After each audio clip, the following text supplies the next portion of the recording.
Bonsoir et bienvenue aux 20h. Au sommaire de cette édition, amener l'informel vers le formel pour une économie soutenue. C'est là une préoccupation du département du budget. Il met l'accent sur les installations de centres de gestion agréés dans les communes de la capitale. Dixine en a été doté ce mercredi. Et puis l'hépatite B connaît un taux élevé en Guinée, une hausse due à l'indifférence des Guinéens face à la maladie. L'humanité a célébré la journée de l'hépatite pour parer à cette pathologie.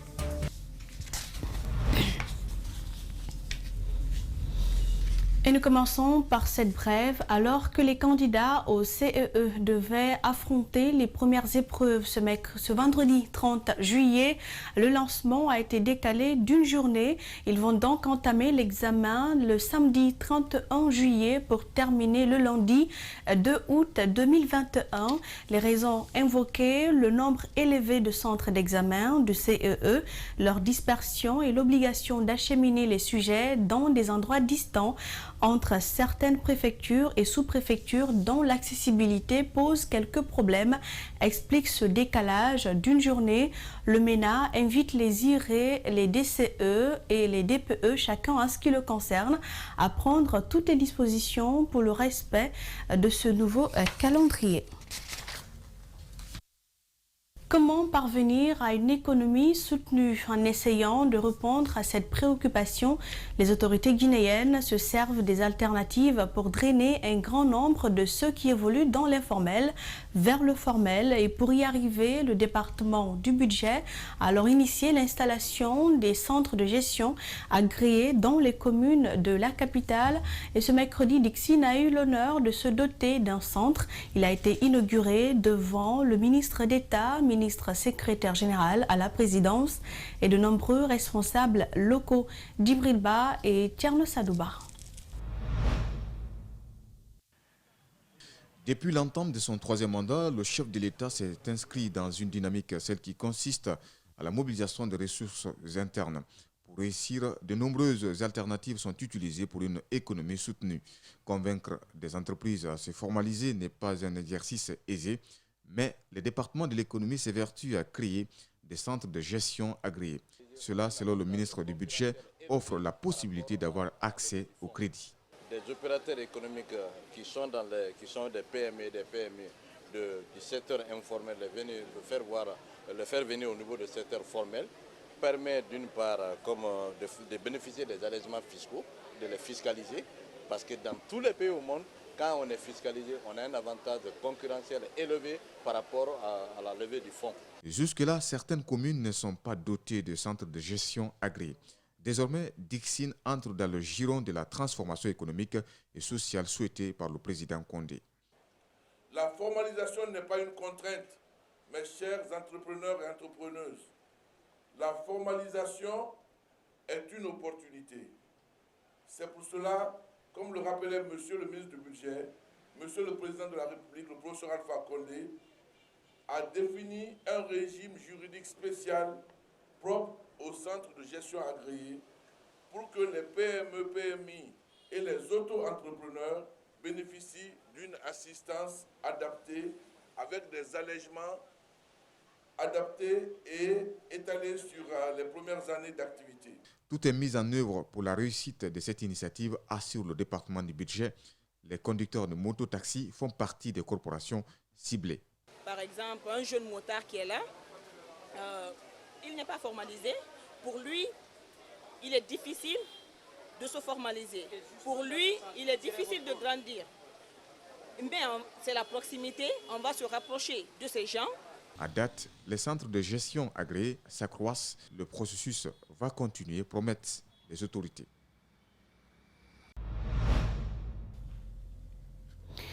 Présentation des rapports d'activité à l'Agence nationale de financement des collectivités locales mardi à son siège à Taouya, dans la commune de Ratoma, pendant la deuxième session du conseil d'administration qui a duré 2 jours. 2 documents ont été présentés. Il s'agit du rapport d'activité de cette année et le budget réalisé. Et c'est un reportage de Fatoumata Bintabari, Elhaj Mamadou Saïdou Baldé et Abou Korea Kourma.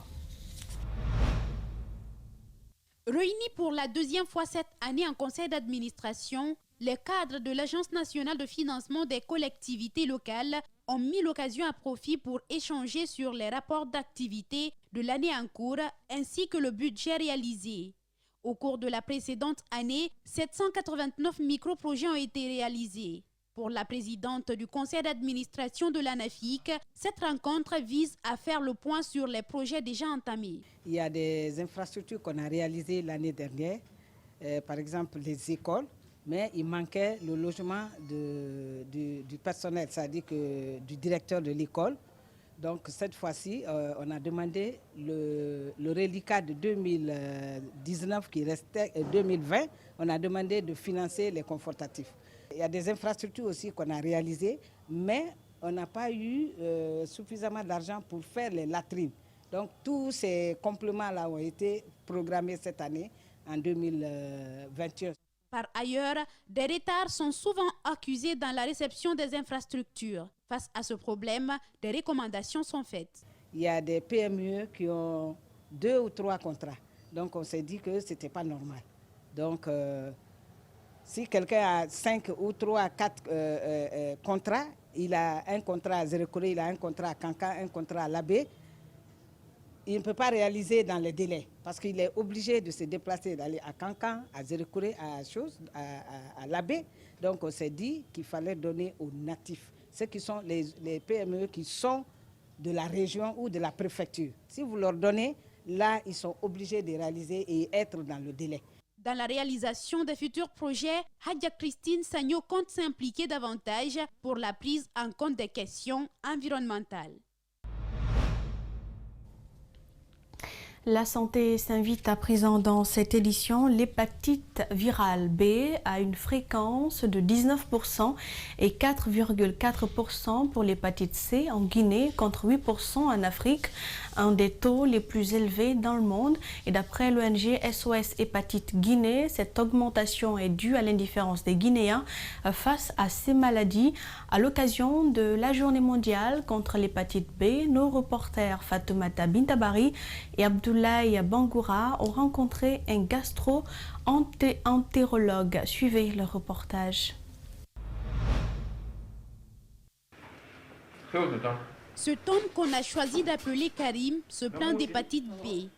Après 10 années de souffrance, c'est aujourd'hui que les médecins ont découvert cette maladie chez lui, accompagné de 9 autres. Contrairement à Karim, celui-ci est déshydraté. Il souffre de la même maladie. Après plusieurs mois de mauvaise prise en charge, il est heureux de rencontrer enfin ses spécialistes.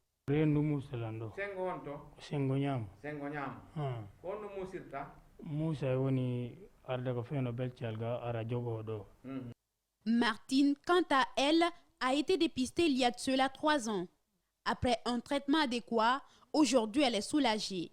Enfin, je me sens soulagée parce que les médecins ils étaient là pour moi, ils m'ont conseillé. J'avais plein de questions à les poser par rapport à ça. Ils m'ont dit ce qu'il faut faire. En plus, le plus gros problème pour moi, c'était le stress et l'anxiété. Parce que je suis tout le temps stressée par rapport à ça. J'avais perdu 6 kilos, 8 kilos par exemple en un mois. L'hépatite virale B s'attaque au foie par des substances toxiques ou des virus. Elle est souvent confondue à plusieurs maladies, ce qui favorise sa propagation. D'après ce gastro-entérologue, ces virus sont différents.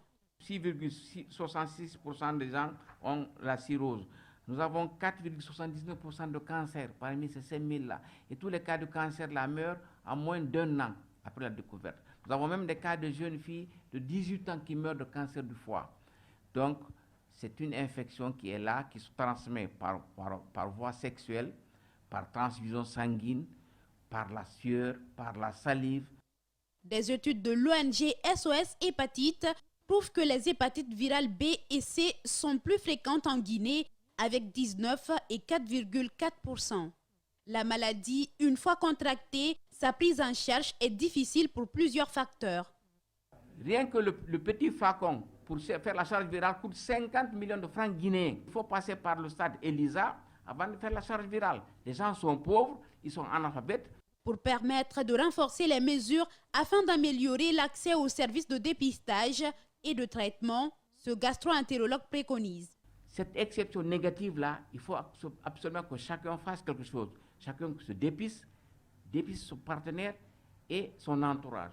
Ceux qui sont malades, on les suit. Ceux qui ne sont pas malades, ils se font vacciner. Les hépatites touchent les personnes âgées de 21 à 30 ans avec une prédominance masculine.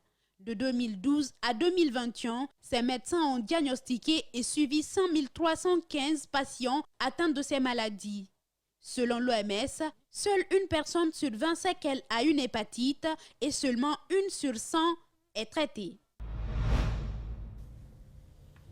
Un reportage signé Fatoumata Bintabari. Autre sujet dans ce journal, la structure donc illégale en partenariat avec des associations ont procédé au lancement de la deuxième édition du projet de lutte contre le changement climatique. La cérémonie s'est tenue ce week-end à Kakimbo dans la commune de Ratoma en présence des partenaires de mise en œuvre du projet. Reportage Diéné Bemba Koulibaly et Tierno Sadouba. À l'instar des autres pays, la Guinée subit déjà les impacts négatifs du changement climatique. C'est dans ce cadre que l'ONG Donkin Legal a initié ce projet. L'objectif est de faire participer l'ensemble des citoyens dans la lutte contre le changement climatique. Nous avons initié le projet suite au constat que nous avons fait par rapport à l'environnement en Guinée. Nous avons constaté que c'est une situation très catastrophique. Et le couvert végétal est dégradé, pas seulement dans la capitale guinéenne, mais aussi à l'intérieur du pays. Le directeur exécutif de l'ONG Guinée Convergence Développement Durable s'engage à accompagner ce projet qui contribue directement au développement durable, notamment la lutte contre le changement climatique.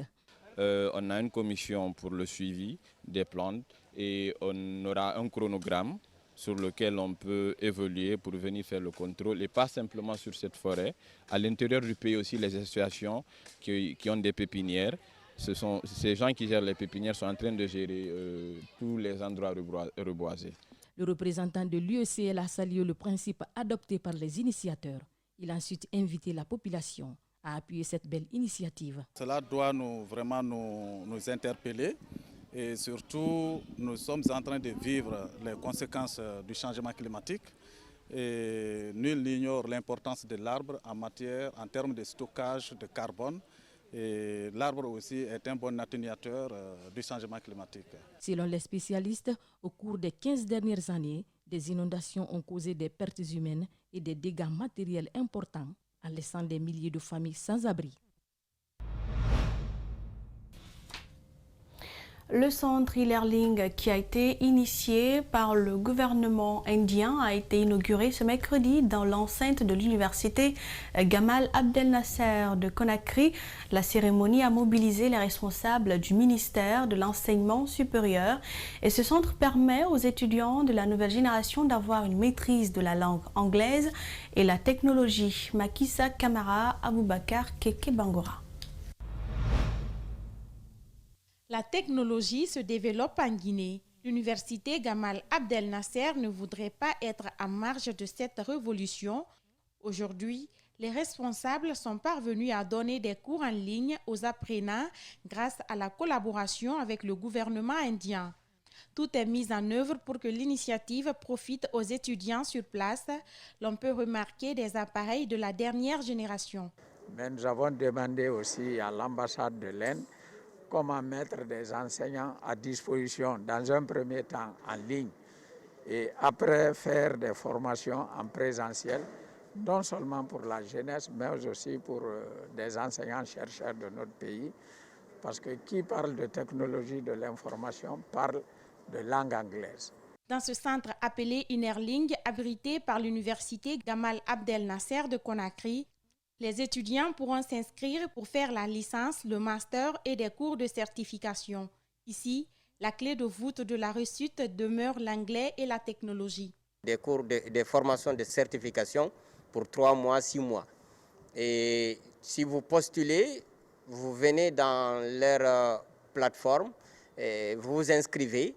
Et quand vous vous inscrivez, ils vont étudier la candidature. Si la personne est éligible, vous pouvez bénéficier d'une bourse d'études, mais si vous voulez payer aussi, il suffit juste d'amener votre dossier, qu'il soit vérifiez est-ce qu'il est éligible. Et ensuite, maintenant, s'il est éligible, vous payez, vous suivez la formation. La Guinée n'est pas à sa première expérience pour ce genre d'initiative. Ce centre permettra alors aux enseignants-chercheurs d'apprendre la langue anglaise, qui est aujourd'hui un outil indispensable pour la maîtrise de la nouvelle technologie, de l'information et de la communication. Les encadreurs de l'université sont fiers. Donc nous remercions vivement le ministère de l'Enseignement supérieur d'avoir choisi notre université pour abriter cet important centre et aussi remercier l'ambassade de l'Inde pour cette offre qu'il fait à la Guinée. D'autres dispositions sont prises pour la bonne évaluation des étudiants. Ces derniers n'ont aucune possibilité de se permettre de tricher. Remise officielle ce mercredi d'un important lot d'engins roulants à une quarantaine de structures de santé. Il s'agit de 45 motos destinées à 4 régions. La cérémonie s'est déroulée en présence des autorités sanitaires et les hauts responsables et représentants des partenaires. Djene Bemba Koulibaly et Laj Aluba pour le compte-rendu. C'est une dotation d'une valeur de 756 millions de francs guinéens, financé par l'Union européenne dans le cadre du projet de renforcement du système de santé en Guinée. Aussi, assurer la continuité des services et l'accès aux soins des populations vulnérables dans un contexte de crise sanitaire. Pour réussir la bataille contre le coronavirus, la chargée du programme santé de la délégation de l'Union européenne sollicite l'accélération des campagnes de vaccination. Le projet a acheté 45 motos pour les structures de santé de première ligne, ainsi que quelques-unes pour les activités de supervision. Les motos serviront surtout pour accéder à des zones enclavées. Ce projet a été mis en œuvre par MEMISA et Fraternité Médicale Guinée et appuyé par l'Union européenne. Les membres des deux structures ne comptent pas baisser les bras pour renforcer le système sanitaire guinéen. Aujourd'hui, je suis sûr que vous êtes fiers de voir ce produit se développer et qui est en train de créer une dynamique au niveau du système de santé guinéen. Nous pensons contribuer au plan national de développement sanitaire de la Guinée, premièrement par le renforcement de capacité du système de santé à fournir une réponse de qualité à la situation Covid et post-Covid. Le chef de cabinet du ministère de la Santé et de l'Hygiène publique s'est, au nom du département engagé, à jouer pleinement son rôle de leader pour la pérennisation de la stratégie de santé communautaire. La santé communautaire a pour objectif de contribuer à l'amélioration de l'état de santé des populations. Cette nouvelle vision concilie l'amélioration de l'offre de soins avec la stimulation de la demande, à savoir une participation et un engagement citoyen. Les dons ont été reçus avec beaucoup de satisfaction par le représentant des bénéficiaires qui n'a pas manqué d'exprimer toute sa reconnaissance aux donateurs. Nous vous assurons de notre ferme volonté, comme dans le passé, à rehausser le niveau des différents paquets d'activités communautaires et entretenir rigoureusement ces motos. La délégation de l'Union européenne en Guinée et MEMISA ont signé par la suite un contrat de 20,75 milliards de francs guinéens pour financer le projet de santé communautaire qui s'élève à 1,8 million d'euros. La dernière fois qu'Alassane Ouattara et Laurent Gbagbo se sont rencontrés, c'était le 25 novembre 2010. Hier mardi, les deux hommes se sont rencontrés après 10 ans de relations interrompues. Une rencontre très attendue par les Ivoiriens et qui pourrait marquer un pas vers la réconciliation nationale. Mamadou Salouba décrypte les images du service de communication de la présidence ivoirienne.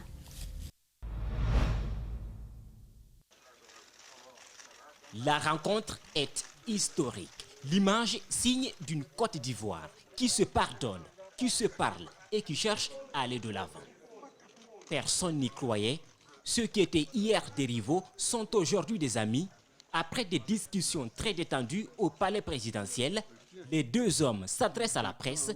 Le président Alassane Ouattara donne d'abord le privilège à son prédécesseur. J'ai surtout parlé avec le président, j'ai insisté sur les prisonniers qui ont été arrêtés au moment de la crise de 2010-2011 et qui sont encore en prison. Alors, j'ai dit au président, et vous serez d'accord avec moi, que j'étais leur chef de file.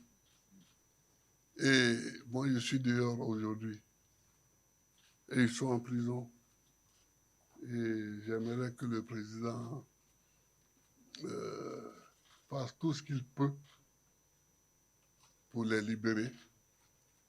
La dernière fois qu'ils se sont retrouvés, c'était le 25 novembre 2010, lors d'un débat télévisé à quelques jours de la présidentielle.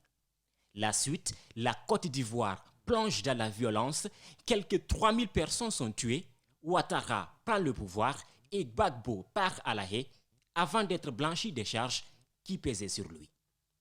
10 ans après, ils se parlent côte à côte. Parce que Laurent est mon jeune frère, est mon ami. Bien sûr, il y a eu cette crise qui a créé des divergences, mais cela est derrière nous. Ce qui importe, c'est la Côte d'Ivoire, c'est la paix pour notre pays. C'est, comme dit Laurent, pour nous avancer, aller de l'avant, pour bien sûr nous-mêmes, pour les prochaines générations. Réconcilier les Ivoiriens, rétablir la confiance, voilà ce que cherchent Alassane Ouattara et Laurent Gbagbo. Et pour y arriver, rien de plus qu'une rencontre très détendue. À part ça, on a parlé de la Côte d'Ivoire qui doit aller de l'avant, qui doit marcher, qui doit se parler, qui doit discuter. N'est-ce pas, Alassane? Voilà. Enfin, excusez-moi, n'est-ce pas, Monsieur le Président? Pour la réconciliation, les deux hommes ont fait un grand pas. Ils ont promis de se rencontrer après le mois d'août avec d'autres figures politiques pour davantage renforcer leurs liens et réunir tous les Ivoiriens.